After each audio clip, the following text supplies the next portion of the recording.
Hello, we are Group 47. This is our final presentation for our convolutional neural network for handwritten cursive classification.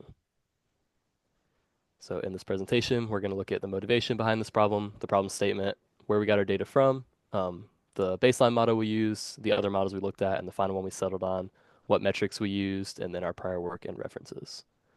So motivation, there's many reasons why in the modern world there's a major need for assistance in reading and understanding cursive handwriting. Some of these examples include online applications, digitizing documents. There's a lot of handwritten signatures and words that computers can't really understand. So a network to help easily read and understand these words would be crucial. Also, just a general lack of cursive knowledge for the younger generation or non-native speakers. So our problem statement was to develop a neural network model for accurate classification of common cursive English handwritten words and to find solutions for the challenges of very different handwriting styles. Our data source comes from the CVL database. It's 7 different texts handwritten by 310 different individual writers. So we get many different words from many different styles. So we had to process our data in order to meet our standard and also be used in our model. So we first excluded the German text because we wanted our model to focus on English words. And we separated the data into testing, training, and validation, 70, 15, and 15. So the original data was heavily skewed towards common words like of and the, and very infrequent words were rarely seen in our database for training. So next I'll talk about the models and metrics used for our development. So the input to our models were grayscaled images that are normalized at 77.5 by 120 pixels.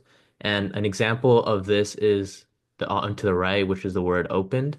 And the output was the label for the word, which is the word opened itself. So next I'll talk about the baseline model. So our original model we developed was a baseline two-layer CNN, which had 64 neurons on the first layer and 32 on the second, using ReLU activation. And this model gave us an accuracy of 60%, which was a good starting. So from our baseline model, we wanted to customize our CNN more. So we had 4 layers total. The first layer had 256 layers, or neurons. The second layer had 128, the third 64, and the fourth 32.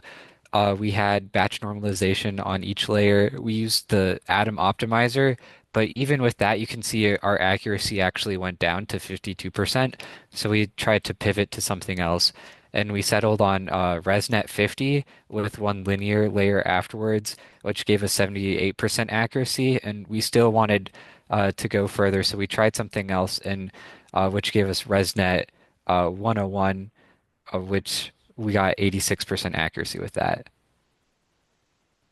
And so we had the hybrid. It was 101 convolutional layers plus linear layers, and we used the Atom Optimizer, one cycle learning rate scheduler, cross entropy loss with class weights to account for the heavy skew in our data.